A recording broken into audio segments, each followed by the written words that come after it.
Good morning dear students. आज हमारा topic है structure and multiplication of bacteriophage.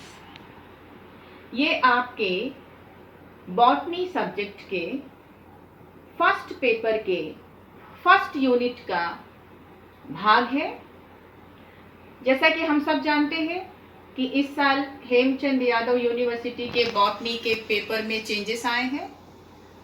तो बेटा आपका वायरस का जो टॉपिक है वो फर्स्ट पेपर के फर्स्ट यूनिट में दिया गया है। बैक्टीरियोफेज भी एक वायरस है और इसमें आप देख रहे होंगे दो वर्ड्स है यहाँ, बैक्टीरियो और फेज। बैक्टीरिया आप सब जानते हैं जीवाणु है और फेज का मतलब होता है ईटर, यानी कि भक्षण करने वाला।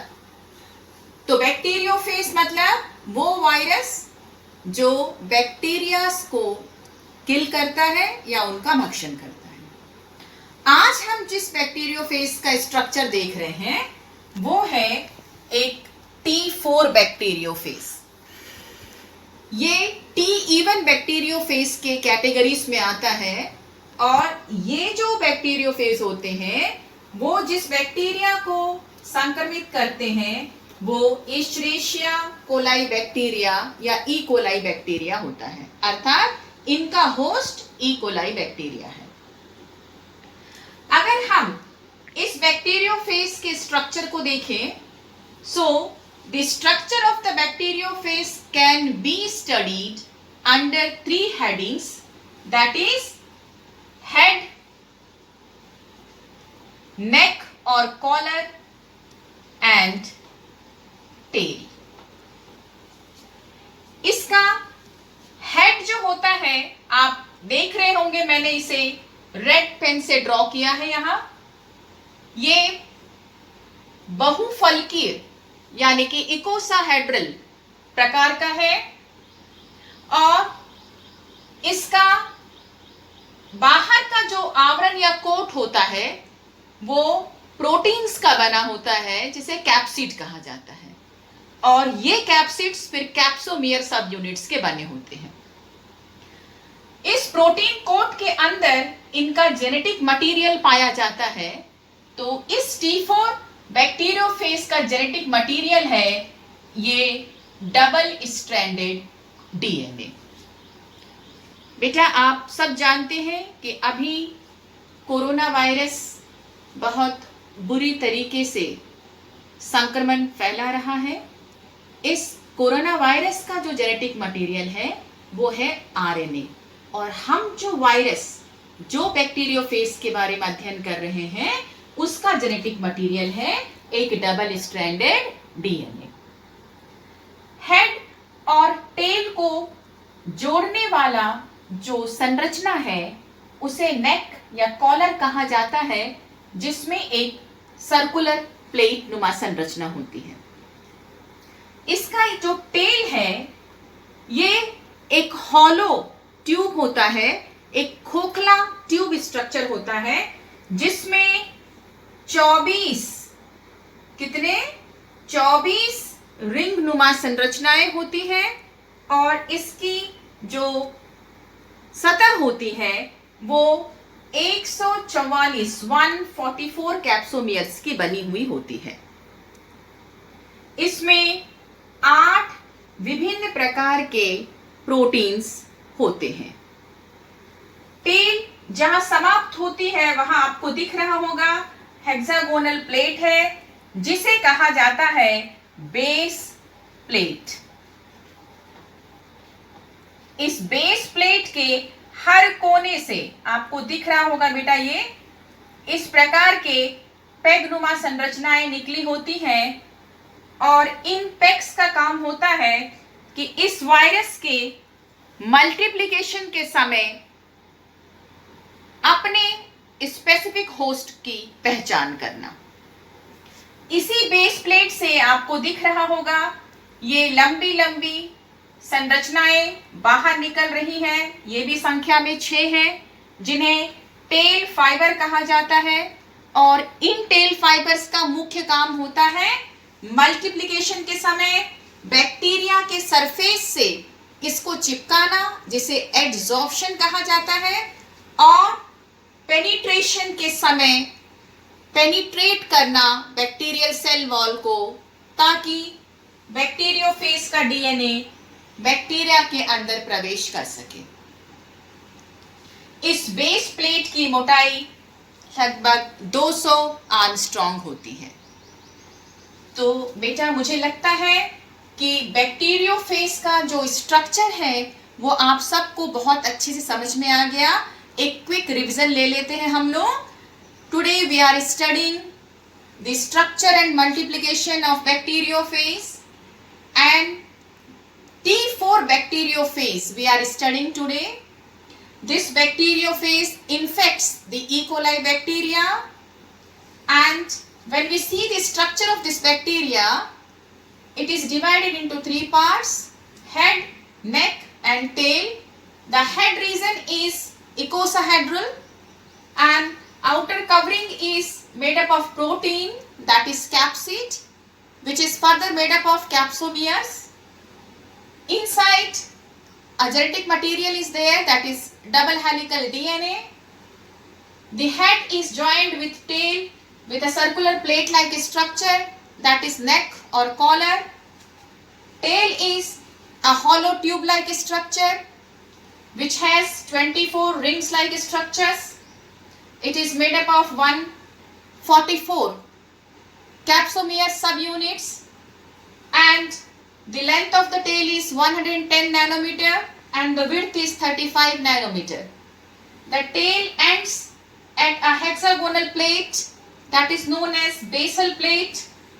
From basal plates 6 small peg-like structures comes out. The function of these peg-like structure is to recognize the specific host at the time of multiplication. From base plate, from the upper side, long thread-like structures comes out. They are known as tail fibers. They are also 6 in number, and the function of these tail fiber is they help in the adsorption and in penetration, that we are going to see when we will study the multiplication. तो मुझे लगता है बेटा यहाँ आपको इसकी संरचना अच्छे से समझ में आ गई है। तो अब हम बढ़ते हैं इसके गुणन या मल्टीप्लिकेशन की तरफ। चूंकि ये एक वायरस है तो ये अपना गुणन अपने होस्ट कोशिका के अंदर ही पूरा करता है। तो इसका होस्ट क्या है बेटा, मैंने पहले आपको बताया है, इसका होस्ट है ई कोलाई बैक्टीरिया। तो ये अपना गुणन या मल्टीप्लिकेशन किसमें करेगा, ये करेगा ई कोलाई बैक्टीरिया के अंदर। तो इसके गुणन को 4 भागों में अध्ययन किया जा सकता है। The first is infection, second step is biochemical replication, the third step is viral assembly and the fourth one is release. The first step, which is known as infection, in Hindi we can call it sankraman, that can be further divided into 2 steps, that is adsorption यानी कि अधिशोषण, और second is penetration, that is known as vedhan. Now we are going to see what happens in the sankraman or infection. Infection के समय bacteriophage अपने tell fibres की सहायता से bacteria की सेल वॉल की सतह के रिसेप्टर साइट पर आकर अधिशोषित हो जाता है। It get absorbed on the cell wall of bacteria at a specific site, that is receptor site of bacteria, with the help of these tail fibres, जो हमने पहले पढ़ा है। संख्या में कितने होते हैं बेटा, ये 6। इनके द्वारा ये यहां पर अधिशोषित हो जाते हैं।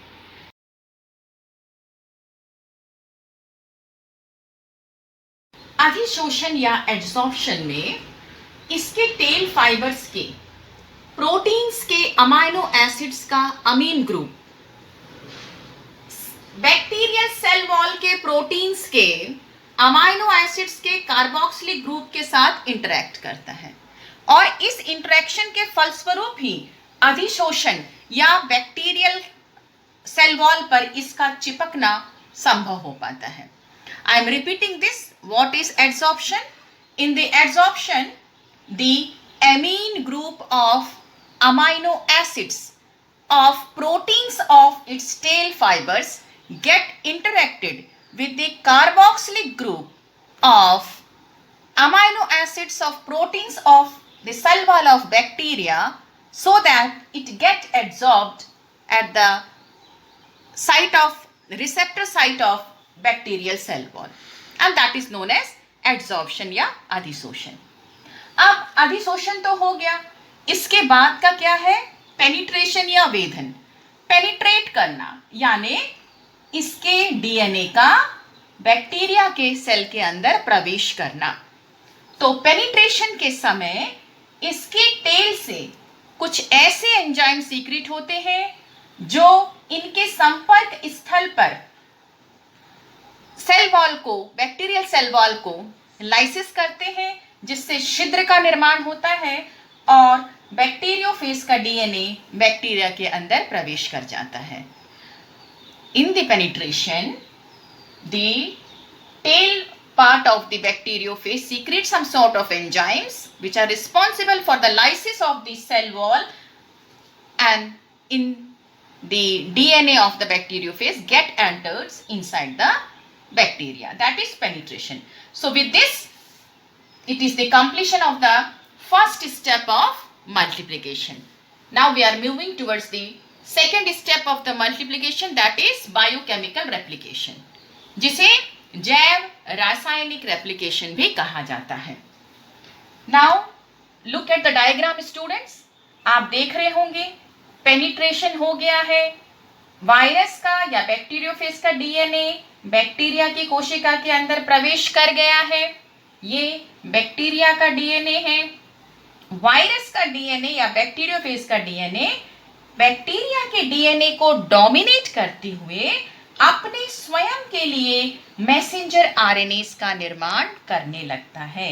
अर्थात इसके वायरस के डीएनए से अब इसका मैसेंजर आरएनए बनने लगता है और ये जो मैसेंजर आरएनएस होते हैं ये बनाने लगते हैं वायरस के लिए कैप्सिड और कुछ ऐसे एंजाइम सीक्रेट करते हैं जिससे लगभग 4 से 10 मिनट के अंदर ये बैक्टीरिया का डीएनए पूर्ण रूप से नष्ट हो जाता है या समाप्त हो जाता है. आपको दिख रहा होगा बेटा यहाँ कि बैक्टीरियल डीएनए धीरे धीरे से पूर्ण रूप से यहाँ समाप्त हो गया या खत्म हो गया. So now in the bacterial cell the viral और the bacteriophage messenger RNA is there. अब वायरस का जो डीएनए होता है वो सेमी कंजर्वेटिव मेथड से अपने लिए डीएनए बनाने लगता है. इस प्रकार से एक समय ऐसा आता है कि जब बैक्टीरिया की कोशिका में सिर्फ वायरस या बैक्टीरियोफेज का ही डीएनए और उसी के कैप्सिड रह जाते हैं. अब ये डीएनए कैप्सिड्स के साथ या कैप्सिड्स के अंदर चले जाते हैं जिससे कि वायरस पार्टिकल्स बनने लगते हैं. इसे कहा जाता है वायरल असेंबली. अर्थात जो डीएनए बना था वायरस का अपना स्वयं का, वो इसके कैप्सिड कोट के अंदर प्रवेश कर जाता है, वायरस के कण बनने लगते हैं. अब इसे कहा जाता है वायरल असेंबली. जब ऐसे बहुत से वायरस के कण बन जाते हैं तो बैक्टीरियल कोशिका का लाइसिस हो जाता है जिससे ये वायरस के कण जो होते हैं वो मुक्त हो जाते हैं. इसे विमुक्ति या रिलीज कहा जाता है. This is the last step of multiplication in which due to the formation of many viral particles inside a bacterial cell, the bacterial cell get ruptured and that is known as release. So students, in this way we have seen today the structure and multiplication of bacteriophage. I think you all understood it very well. अगर आपको कोई भी query होगी बेटा तो आप पूछ सकते हैं, बाद में भी हमें बता सकते हैं। अब एक काम जो बहुत ज़रूरी है कि आपको रिवाइज करना है, और रिवाइज करने के लिए मैं चाहती हूँ कि आप कम से कम 2 ऐसे प्रश्न जरूर हल करें जो हमेशा ज़्यादातर एग्जाम्स में पूछा जाता है। तो पहला हो जाएगा question that you all have to prepare a well labelled diagram of bacteriophage, मतलब आप सबको सचित्र एक मतलब चित्र बनाना है आपको बैक्टीरियोफेज का। और दूसरा कि आपको डिस्क्राइब करना है इसमें गुणन को, आपको मल्टीप्लिकेशन को बैक्टीरियोफेज में समझाना। It means you have to describe the multiplication in bacteriophage along with label diagrams. Thank you very much.